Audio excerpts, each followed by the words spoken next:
vamos a dar inicio a la plática del día de hoy, que es sobre bacterias de importancia odontológica. Algo importante que les quiero mencionar antes de iniciar la sesión es precisamente la importancia, vaya la redundancia, que radica todos los microorganismos que se encuentran en cavidad oral. Como me lo está diciendo ahorita Antonio, pues la mayoría de ustedes son médicos y están acostumbrados a pues a abordar la microbiología desde un punto de vista médico, donde la mayoría de los microorganismos con los que ustedes se topan, ¿no? En la parte clínica, pues la mayoría son patógenos. Sin embargo, vamos a ver que en odontología el manejo de toda esta información es totalmente diferente debido a que muchos de ellos son parte de la microbiota oral y que presentan esta propiedad de ser comensales y que en ciertas condiciones pues pueden favorecer para que estos se vuelvan patógenos. Entonces es algo complejo, ¿no? Entender la microbiología oral. Entonces, bueno, vamos a dar inicio y si tienen alguna pregunta, sí me gustaría que en el momento prendan su micrófono y me lo hagan, la pregunta en ese mismo instante para irla solucionando, ¿no? Dependiendo de las dudas que vayan surgiendo. Y bueno, ¿con qué voy a iniciar? Precisamente debido a esto que les estoy comentando, tenemos que iniciar esta plática hablando sobre las microbiotas. La microbiota ya sabemos que es un conjunto de microorganismos que coexisten en ciertas localizaciones de nuestro cuerpo y que tienen estas cualidades tanto morfológicas, fisiológicas, genéticas y bioquímicas, ¿no? Que también va a ser importante, ahorita van a ver por qué, para coexistir precisamente en sitios anatómicos específicos del cuerpo. También mencionarles que las microbiotas no se localizan en todos los lugares del cuerpo, esto ya lo sabemos, hay zonas del cuerpo humano que requieren de una esterilidad, no tiene que haber o existir ningún microorganismo en esos lugares. Y bueno, entre ellos pues ya saben que tenemos el sistema cardiovascular, sistema nervioso, por ejemplo, que pudieran ser zonas altamente susceptibles a infecciones, tracto respiratorio inferior, y que, bueno, esto es por la llegada y colonización de estos microorganismos que no son parte de estas microbiotas. Entonces, dentro de la microbiota normal tenemos dos tipos de microbiotas, la residente, que es aquella que siempre está establecida en un lugar del cuerpo humano de manera indefinida, y la transitoria, que es la que se va adquiriendo a través de ciertas condiciones que favorecen su entorno y para que estos microorganismos puedan establecerse por algún tiempo limitado, en ocasiones por largos periodos. Y bueno, el hablar de estos dos tipos de microbiotas, tanto la residente como la transitoria, es importante debido a que la cavidad oral es probablemente la zona con más susceptibilidad para estar adquiriendo microbiotas transitorias. Esto debido a que estamos consumiendo alimentos todo el tiempo, nos estamos metiendo cosas a la boca. Entonces es, digamos, normal que existan microorganismos que no son parte de la microbiota oral, pero que puedan ir de paso, ¿no? A través de esta cavidad. Y bueno, esta microbiota de la que les estoy hablando tiene varias características importantes. ¿Por qué debemos de considerarla siempre cuando hablamos de microbiología oral? Bueno, porque sabemos que en primera instancia su presencia siempre se va a asociar con cambios patogénicos. Es decir, cuando hay alguna infección en cavidad oral es porque existe una desregulación o una disbiosis en esta microbiota oral. Algo también importante de mencionar es que el uso constante de antibióticos puede causar alguna alteración o alguna disminución de esta. Y vamos a ver que esta se va adquiriendo durante toda la vida, va cambiando conforme va avanzando el tiempo de vida. Y esto nos va a estar indicando principalmente la edad, el estado nutricio de las personas y también las condiciones medioambientales a las cuales estamos expuestos, ¿no? Y entonces, dentro de las microbiotas normales que podemos encontrar en el cuerpo humano, pues podemos encontrarlas en localizaciones que básicamente están en contacto con el medio externo, ¿no? Con el medio ambiente. Y entre ellos tenemos, por ejemplo, en tracto urogenital, algunos microorganismos que pertenecen a las microbiotas, como ureaplasma, algunas corinebacterias. En intestino, donde sabemos que pues es más abundante la microbiota, donde podemos encontrar microorganismos como Helicobacter pylori, podemos encontrar Bacteroides fragilis, Escherichia coli y pues muchos lactobacillus varias especies de Lactobacillus que pues sabemos que tienen una función específica de mutualismo, en el caso de nuestro intestino, debido a que nosotros les permitimos estar dentro del intestino, pero ellas al mismo tiempo nos ayudan a fermentar algunos productos, ¿no? En el caso de la piel, sabemos que también tenemos un conjunto vasto de microorganismos, parte de la microbiota, estafilococos principalmente, y es la boca entonces que sabemos que es una zona compleja debido a que tiene nexos con tracto gastrointestinal, pero también con tracto respiratorio, pues vamos a tener aquí probablemente la microbiota más vasta del cuerpo humano, que está constituida por cientos de bacterias que ahorita les voy a platicar, pero principalmente son cocos gram positivos los que van a estar constituyendo esta microbiota. Importante de recordar, ¿no? Y de destacar que un microorganismo comensal es aquel que coexiste en un huésped que está establecido ahí, que no produce un daño y que de cierta manera está aportando algo, entre comillas, a el huésped al que está colonizando. Sin embargo, sabemos que los microorganismos comensales pues están en espera de una oportunidad para entonces generar algún daño, ¿no? Sabemos que entonces estos comensales pues después ya no se vuelven como tan buena onda, se van a volver oportunistas cuando van a tomar ventaja de alguna situación en la que se suprima el estado inmunológico o el equilibrio de la microbiota y posteriormente pasar a un tercer nivel, digamos así, que es los patógenos, ¿no? Que sabemos que estos son los que tienen la capacidad de establecerse en una localización, se van a multiplicar y pues pueden producir una enfermedad en otro. Vamos a ver que dentro de la microbiota oral se conocen alrededor de 770 especies de microorganismos diferentes que están ahí como microbiota residente o transitoria en la cavidad oral. Es decir, vamos a ver que la boca es tan compleja de entender que pues precisamente de ahí nace el que exista una carrera exclusiva y específica para la cavidad oral debido a esta complejidad, ¿no? Sabemos también que en la boca las piezas dentales y los órganos accesorios de la cavidad oral presentan una dinámica muy interesante debido a que no es una zona, digamos, muy estática que se mantenga muy constante en condiciones. Sabemos que puede haber modificaciones de pH, sabemos que además estamos consumiendo alimentos, esos alimentos tienen que ingresar a la boca, empezar a degradarse a través de la amilasa y a través de la masticación. Toda esta serie de eventos que suceden todo el tiempo en la boca, pues vuelve este ambiente muy dinámico. Tan dinámico que precisamente las microbiotas orales, pues también tienden a ser muy dinámicas, ¿no? Y pues van a estar variando dependiendo de la localización de la cavidad oral de la que estemos hablando. Por ejemplo, si es el surco gingival, si es la superficie dental, si es la superficie de la lengua, si son amígdalas, si es la úvula, el paladar, etcétera, ¿no? Vamos a ver que una de las zonas en cavidad oral, y eso creo que ya ustedes lo deben de saber muy bien, es que los dientes son los principales afectados dentro de los órganos de la cavidad oral, debido a que estos van a estar configurando, constituyendo una microbiota que se adhiere a la superficie del diente y que a este le llamamos biofilm o biopelícula. Para que esto suceda, pues se requieren de varias condiciones. Sabemos que la boca, nosotros estamos produciendo saliva.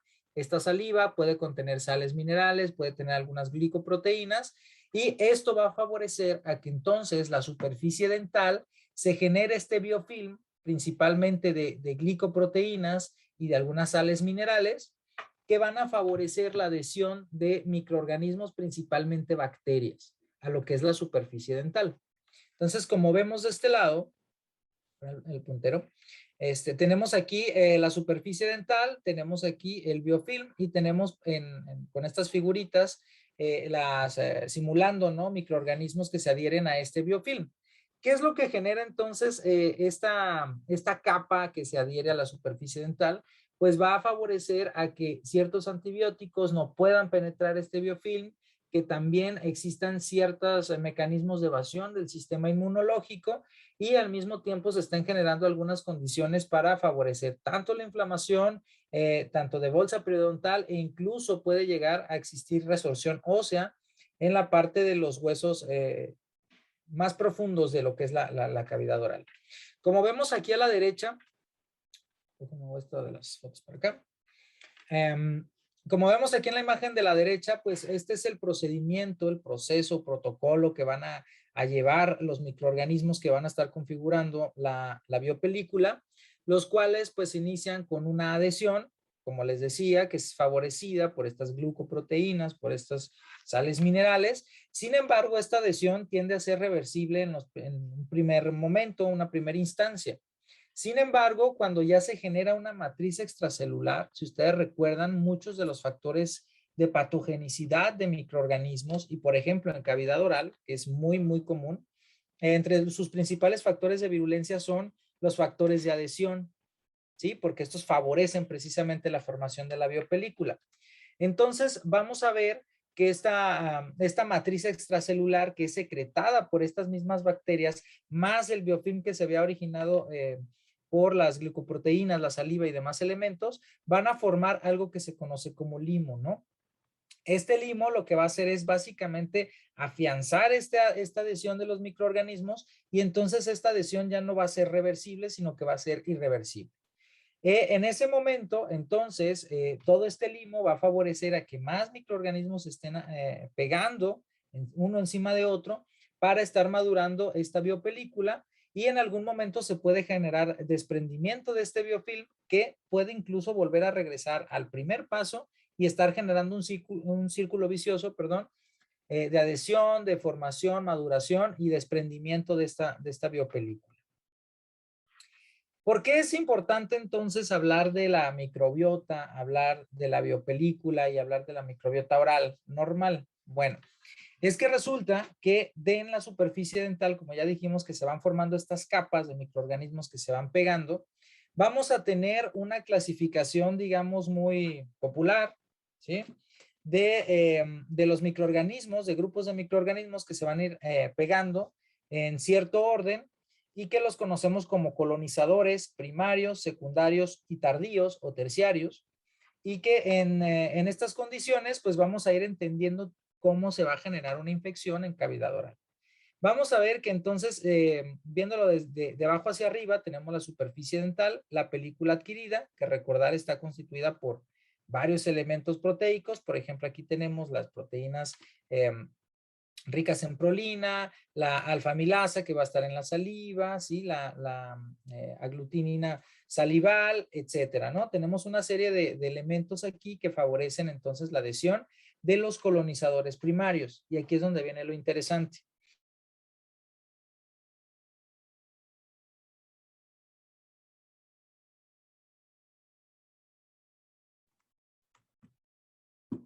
Creo que se silenció. ¿Sí me escuché? Sí se mutió, doctor, pero siga. De acuerdo. Y entonces tenemos que dentro de lo que son los colonizadores primarios, va a estar constituida esta primer línea de adhesión por cocos gram positivos, principalmente del grupo de los Streptococcus viridans, que ya ahorita les platicaré más adelante.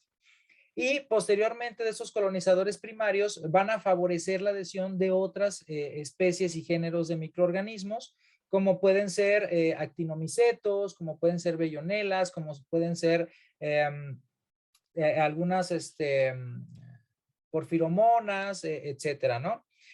Posteriormente vienen los colonizadores secundarios, que aquí vamos a tener un par de personajes aquí interesantes, ¿no? Entre ellos está el Fusobacterium nucleatum, que se puede adherir en esta superficie, en este plegamiento que vemos ahí en color morado, y este va a favorecer entonces una cadena de eventos, de adhesión de otras especies que ya pudieran generar algún daño a la superficie dental, ¿no?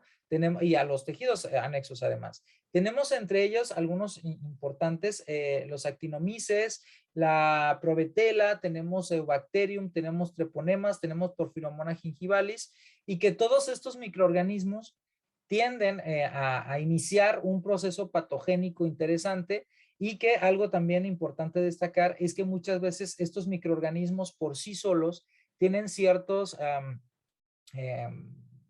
características patogénicas o factores de virulencia que por sí solas pues pueden causar un daño. Sin embargo, estando dentro de esta microbiota, de esta amplia microbiota, van a estar haciendo consorcios y van a estar trabajando en conjunto entre algunas de estos microorganismos.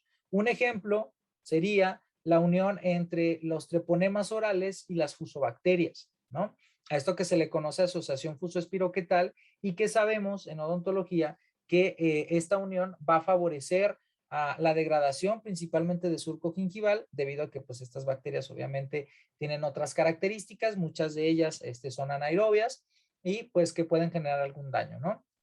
Está, por ejemplo, el complejo JASEC, que también puede estar haciendo algún tipo de daño, que son 5 microorganismos en conjunto que trabajan para producir este daño. En fin, hay una serie de cosas interesantes y pues obviamente después de los colonizadores secundarios, pues estarían llegando los patógenos innatos, ¿sí? Los colonizadores terciarios que pudieran, o tardíos, que pudieran entonces agravar algún proceso en cavidad oral.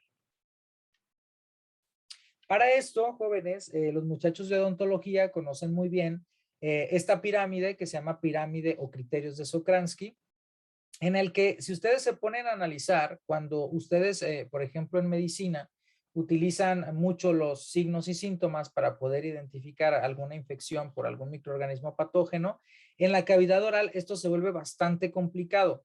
¿Por qué complicado? Porque todos esos microorganismos, más de 700 microorganismos, están formando una microbiota oral que es normal. Entonces, ¿en qué momento pasa de lo normal a lo anormal? Por las diferentes proporciones o cantidades de microorganismos de ciertas especies que se van a ver aumentados y otros disminuidos.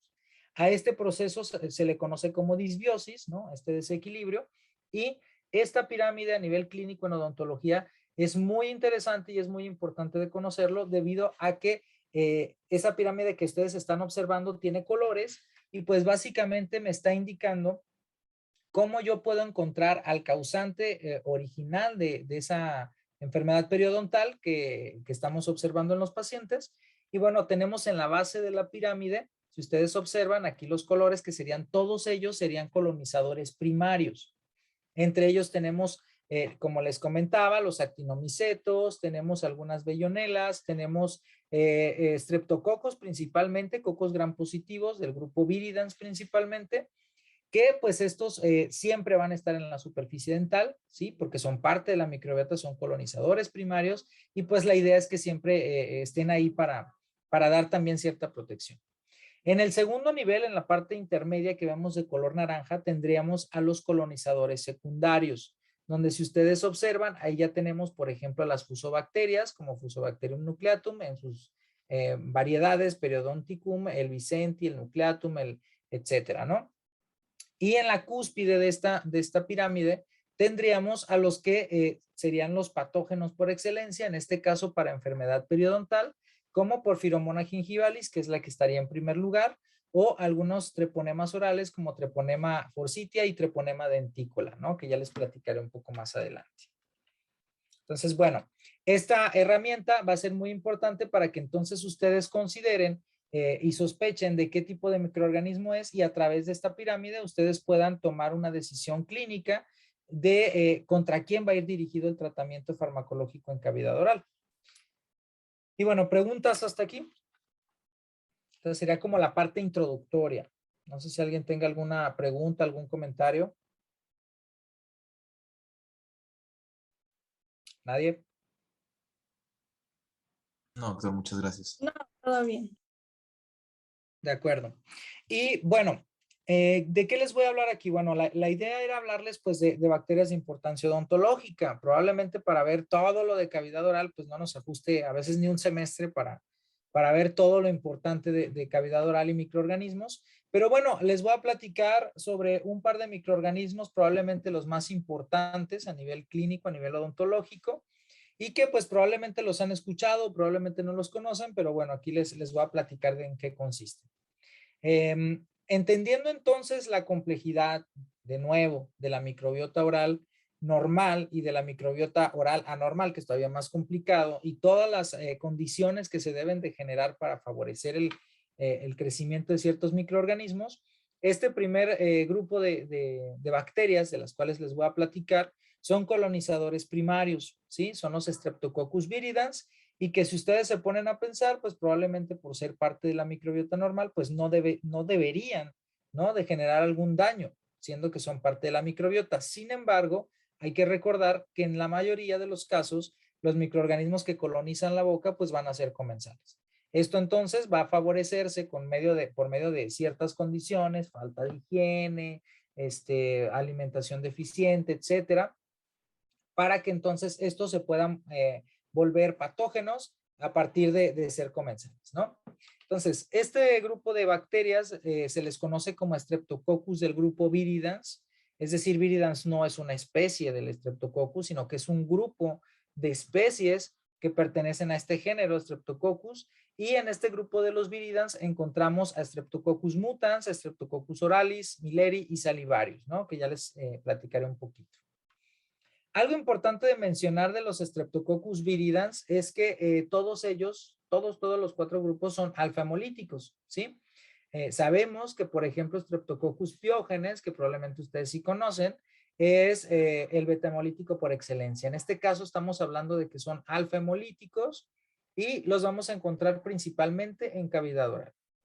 Y este grupo de bacterias cocos gram positivos están involucrados en procesos variados, ¿no? Como puede ser la formación de placa, la producción de caries, procesos de gingivitis o complicación de gingivitis, que vamos a ver que la gingivitis no lo genera Streptococcus viridans, algunos abscesos periapicales, pulpitis, e incluso se ha reportado que está íntimamente ligado con el desarrollo de endocarditis aguda.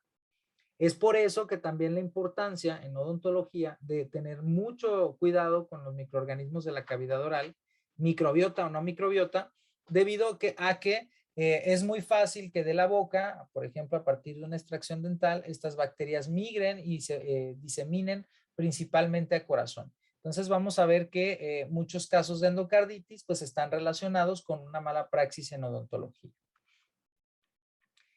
Estos Streptococcus del grupo Viridans, es importante de mencionar que presentan varios factores de patogenicidad que son importantes de mencionar en este momento, debido a que estos factores son los que favorecen la adhesión a este biofilm para que sean colonizadores primarios. Entre ellos tenemos algunos antígenos de superficie, las fimbrias que sabemos que favorecen la adhesión, también la formación de capas mucosas, principalmente de glucanos insolubles y solubles, y los polisacáridos, que todas estas proteínas, ¿no? De glucanos y polisacáridos van a entonces favorecer la adhesión de otros microorganismos para estar formando el biofilm o la biopelícula. Sumado a estos factores de patogenicidad que son de adhesión, si ustedes observan, tenemos también que tienen un metabolismo muy activo, y es aquí donde la parte bioquímica es muy importante de entenderla. Sabemos que todos los microorganismos tienen un metabolismo, eso ya lo sabemos, y que algunos pueden producir algunas sustancias tóxicas, algunas toxinas, algunos elementos que puedan ser dañinos, ¿no? Para el huésped. Sin embargo, Streptococcus mutans y los del grupo Viridans en general tienen un metabolismo de sacarosa impresionantemente bien estructurado. Lo que ustedes están viendo ahí en su diapositiva es una pequeña lista de las muchas enzimas activas que puede tener Streptococcus viridans en su interior, donde vemos que todas estas enzimas que utiliza lo llevan a que pueda producir principalmente ácido láctico, y que este ácido láctico disminuya el pH. Es por eso que entonces cuando nosotros no lavamos nuestros dientes, estas bacterias empiezan a metabolizar todos los carbohidratos que consumiste, van a estar produciendo ácido láctico y entonces va a descender el pH de tu boca. Y al descenderlo, digamos que potencializa a que más Streptococcus estén activando metabólicamente para estar generando daño. Y entonces, probablemente ustedes han escuchado, ay, es que ¿sabes qué? Que si comes muchos azúcares, ¿no? Pues te va a dar, y no te lavas los dientes, pues te va a dar caries, ¿no? Sin embargo, vamos a ver que los Streptococcus del grupo Viridans tienen una capacidad metabólica impresionantemente grande como para formar los procesos cariosos. Y miren, les voy a platicar de manera muy general, a grosso modo, ¿qué es lo que sucede metabólicamente para que estas bacterias puedan producir caries? En un primer escenario, nosotros tenemos una gran disponibilidad de azúcares. Aquí hay muchos carbohidratos disponibles en el medio extracelular, y entonces estas bacterias pues lo van a estar obteniendo de manera muy sencilla porque está muy abundante. Entonces vamos a ver que el primer mecanismo que van a utilizar estas bacterias es la síntesis de polisacáridos extracelulares. Si ustedes recuerdan, van a estar formando estos glucanos y estos polisacáridos, ¿sí? Tanto a nivel intra como extracelular.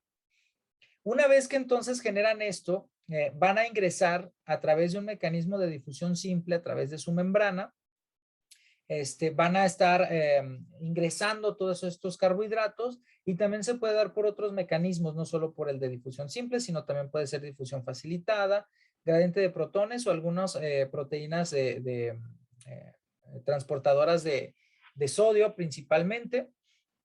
¿Y qué sucede entonces cuando muchos carbohidratos están ingresando a nuestras bacterias? Pues lo que vamos a obtener como resultado es la activación de una vía metabólica en la cual, digamos que la estrella, ¿sí? La enzima estrella va a ser la piruvatosinasa y la lactato deshidrogenasa. Si se activan esta vía metabólica con estas dos enzimas, lo que vamos a obtener como resultado es la producción de ácido láctico y consecuentemente el descenso del pH de la boca. Y de nuevo, recordarles, esto vuelve un círculo vicioso, ya que un pH bajo o disminuido, pues va a favorecer la formación de caries, ¿no? ¿Qué sucede además en un segundo escenario cuando no hay tantos carbohidratos? Cuando no hay tantos carbohidratos disponibles, aquí lo que vamos a ver es que las bacterias van a estar activando otras vías metabólicas diferentes a cuando hay mucho sustrato de dónde consumir, ¿no? El primer evento que sucede es una movilización de los polisacáridos extracelulares. Si ustedes recuerdan todo esto que se estuvo produciendo y que se externaba fuera de la célula, ahora van a estar movilizándose hacia adentro. Y en ese momento lo que va a haber, sabemos, es un cambio ahí en los gradientes intra y extracelulares, y aquí lo que se va a activar para que pueda ingresar los pocos carbohidratos que hay disponibles es un proceso de translocación, ¿sí? Esta translocación lo que va a hacer es que se activen otras vías metabólicas, se va a inactivar la piruvatosinasa, se va a cerrar lo que es la lactato deshidrogenasa, y lo que vamos a obtener es la activación de una vía alterna, que es la vía metabólica de la fosfoenol piruvato-fosfotransferasa. Esta enzima lo que va a generar al final del día también va a ser la producción de ácido láctico y consecuentemente una disminución del pH. Conclusión. Entonces, si comes muchos azúcares y si no comes muchos azúcares, de todos modos te va a dar caries si no existen las medidas higiénicas necesarias.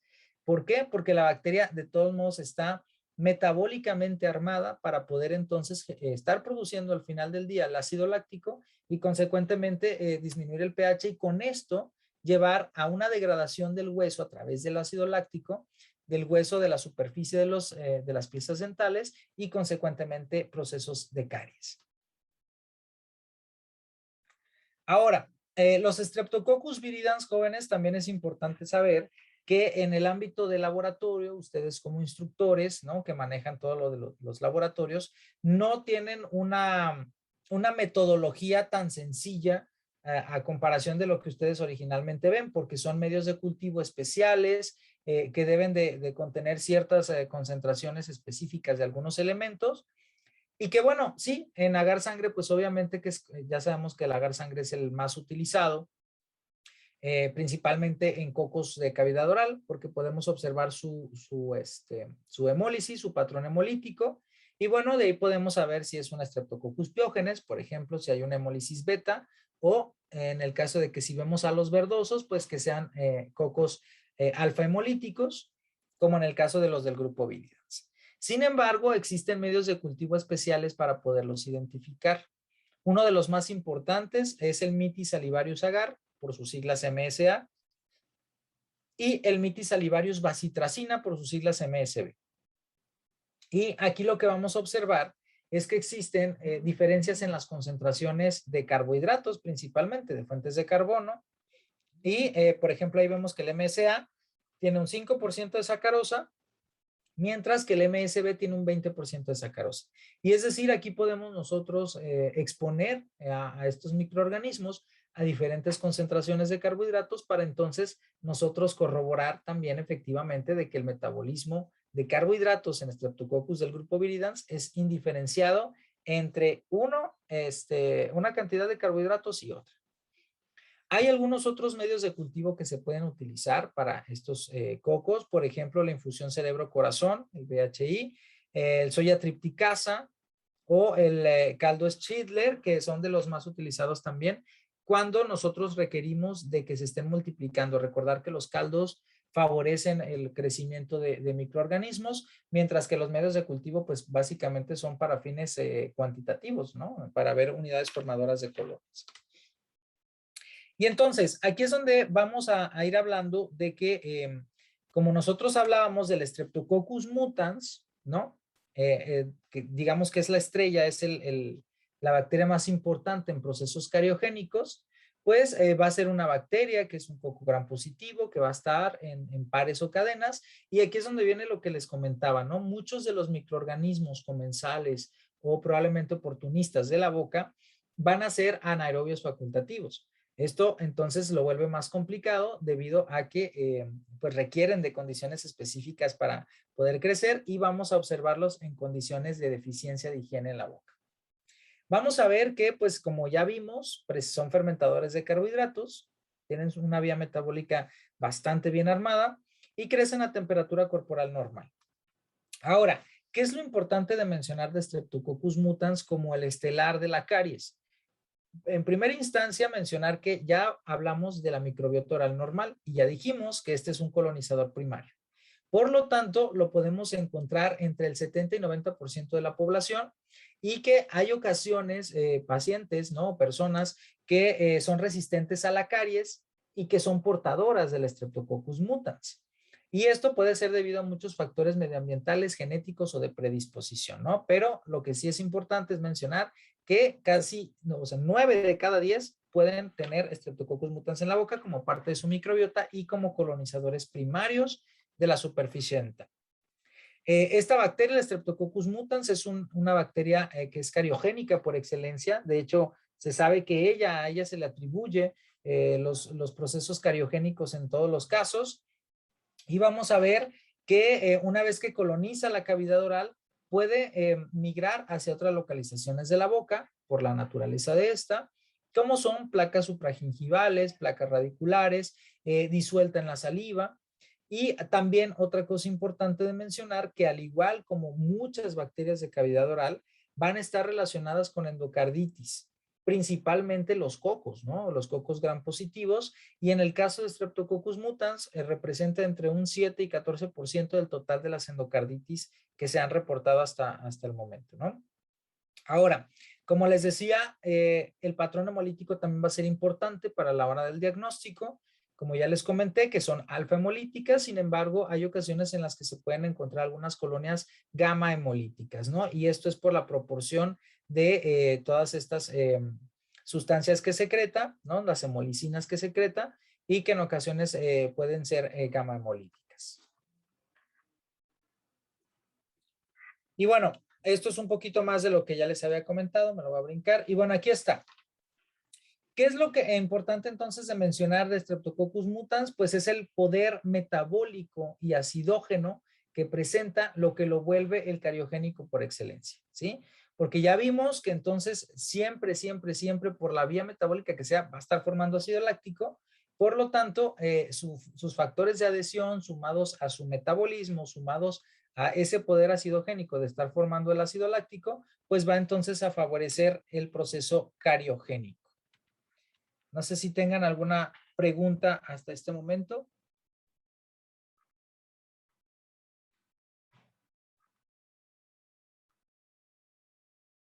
¿Alguien? ¿No? Todo bien, doctor. No, todo muy claro.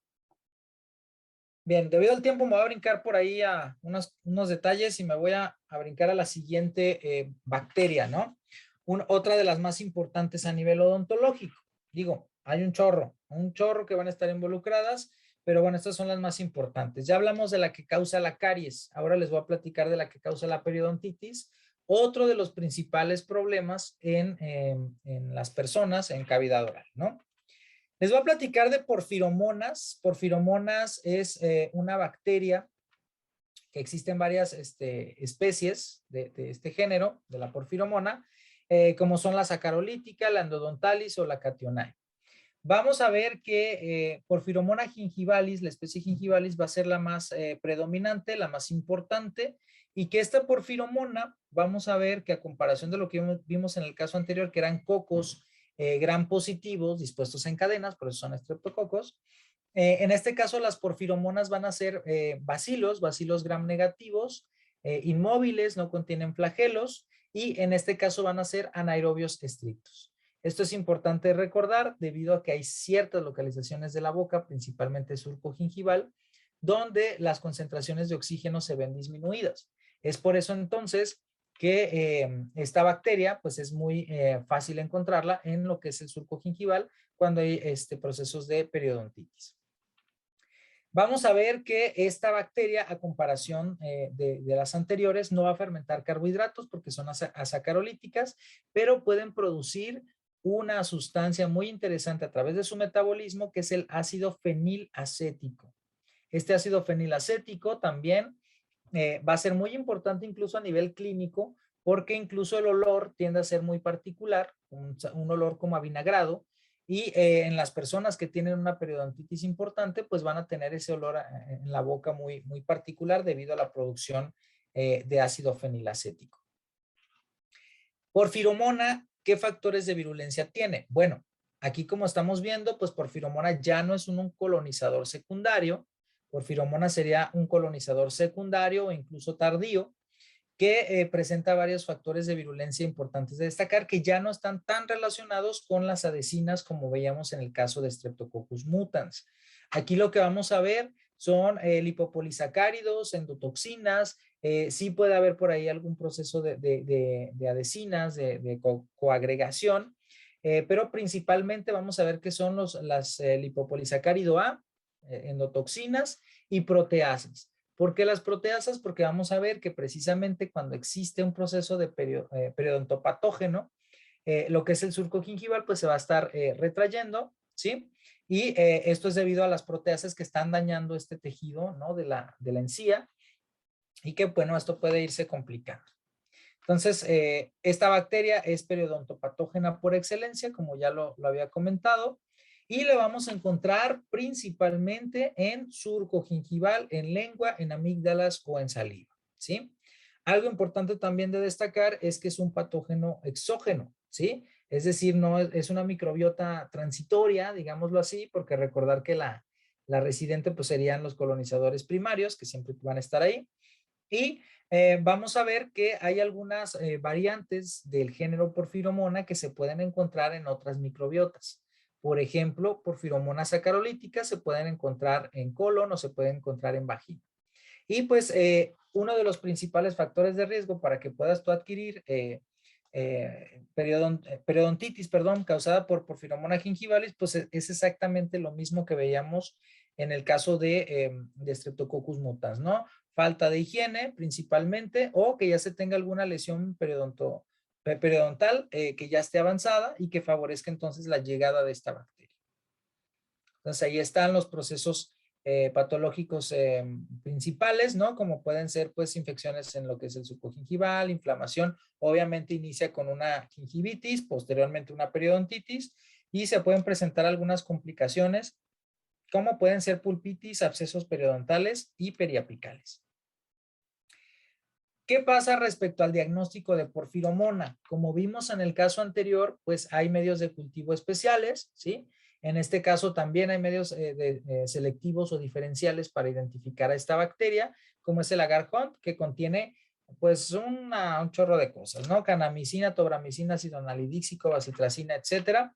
Y que en este medio de cultivo que tiende a ser como muy, muy específico para porfiromona, vamos a observarlas como colonias de color marrón oscuro o negro. Conforme veíamos al caso anterior, que pues eran colonias que presentaban un patrón hemolítico, aquí lo que vamos a observar es su color, ¿no? La morfología colonial. Vamos a ver que también se pueden sembrar en agar sangre, que ya sabemos que este es el de cajón, ¿no? En anaerobiosis, importante porque estas son bacterias anaerobias a comparación de las anteriores que eran facultativas. Y bueno, recordar que estos son bacilos gram negativos a comparación de lo que veíamos en el caso de los Streptococcus gram positivos. Otra prueba bioquímica para poder nosotros identificar a esta bacteria es que son indol positivas. Ese indol probablemente se les haga conocido por ahí en una batería de pruebas bioquímicas que se hacen, creo que en ahí se me olvidó, coprocultivo, perdón, que hacen ustedes ahí en el laboratorio. Entonces, bueno, para que lo consideren. Y bueno, antes de pasar a lo último, mencionarles qué pasa con el tratamiento. Es importante aquí de mencionar que los tratamientos farmacológicos que se utilizan en odontología, estos tratamientos en realidad no, muchas de las ocasiones ni siquiera son necesarios, ¿sí? ¿Qué quiere decir? Que en realidad, por ejemplo, en los casos de caries, pues aunque tú des un medicamento, el proceso cariogénico puede continuar. En realidad es más dependiente de los hábitos de higiene de la persona que porque de verdad sea una infección. Entonces, aquí en el caso de los tratamientos farmacológicos hay que ser muy cuidadosos a la hora de estar prescribiendo algún medicamento porque pues obviamente el uso racional de antibióticos es algo que nos compete y nos corresponde a todos los que conformamos el equipo multidisciplinario de salud. Y entonces, más bien es las recomendaciones de higiene, ¿no? En el caso de caries, para poder nosotros solucionar este problema, pues principalmente se tienen que hacer pues un limado literalmente de la zona cariada y tiene que ser reconstituido con algún material dental, ¿no? En el caso de la periodontitis, bueno, si es una periodontitis muy agresiva, pues entonces sí hay que dar un tratamiento farmacológico y si no, pues obviamente con medidas de higiene y de higiene correctas, ¿no? Muchos de nosotros creemos saber lavarnos los dientes y la realidad es que no todos lo hacen de la manera más correcta. Entonces, para comentarles que los tratamientos muchas de las ocasiones son no farmacológicos, son más bien de hábitos y solo en casos excepcionales se pueden utilizar tratamientos farmacológicos hablando de periodontitis sí, periodontitis principalmente. Y que bueno, recordarles que también de los consorcios que hablaba al inicio de la plática, que hay otras periodontitis que no son causadas exactamente por Porphyromonas gingivalis, sino que son causadas por consorcios de otras bacterias, como puede ser Fusobacterium y Treponemas orales. Y en esos casos son periodontitis más agresivas, de hecho reciben el nombre de PUN o PUNA, PUNA o PUN, que es periodontitis ulcerativa necrosante aguda o periodontitis ulcerativa necrosante. Y que en estos casos, pues sí, efectivamente se va a requerir de un tratamiento farmacológico debido a que si se juntan un treponema con una fusobacteria, entonces sí va a haber daños importantes en lo que son la degradación de los tejidos, ¿no? Y que puede ser tan, pero tan agresiva que incluso, bueno, para despertarles el morbo un poquito, ¿no? Pueden generar lesiones agresivas de necrosis en lo que son las encías e incluso pueden favorecer otros procesos patogénicos como pueden ser la formación de angina de Ludwig, sinusitis, otitis e incluso noma, ¿no? Que sabemos que el noma pues, es una necrosis bastante agresiva, bastante impactante y que, bueno, puede ser inicialmente, puede ser a través de una periodontitis ulcerativa necrosante y por una pues periodontitis maltratada, ¿no? Al igual que la angina de Ludwig, que pues básicamente es una diseminación en el piso de la boca de todas estas bacterias patógenas que se están intentando evadir al sistema inmunológico y pues de cierta manera el cuerpo reacciona generando este tipo de patologías, ¿no? Entonces, bueno, por mi parte, creo que sería todo el día de hoy. Espero que hayan aprendido un poquito de microbiología oral, que como ven es bastante complejo, bastante complicado. Y pues sí me gustaría escucharles si tienen alguna duda o alguna pregunta en específico que se les pueda solucionar aquí en la plática. El chat está abierto para cualquiera que quiera hacer una pregunta al doctor.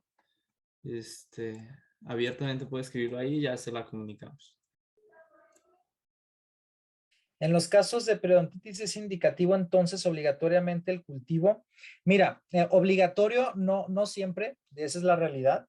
De hecho, déjenme platicarles algo que es muy importante, ustedes que son instructores de microbiología. En la parte clínica algo sucede. Muchas de las ocasiones en medicina, como sabemos, la medicina es la ciencia más inexacta del mundo. Se trabaja con la empatía o la corazonada, ¿no? Que se le llama conocimiento empírico, pero pues básicamente trabajas con corazonadas y muchas veces se evaden lo que es el diagnóstico microbiológico, ¿no? Porque se cree que toda esta serie de experiencias, ¿no? Pues los llevan a la razón absoluta. Y hay que saber también reconocer pues que en medicina no es ese el objetivo, ¿no? Entonces, si eso sucede en medicina, pues en odontología estamos peor, ¿no?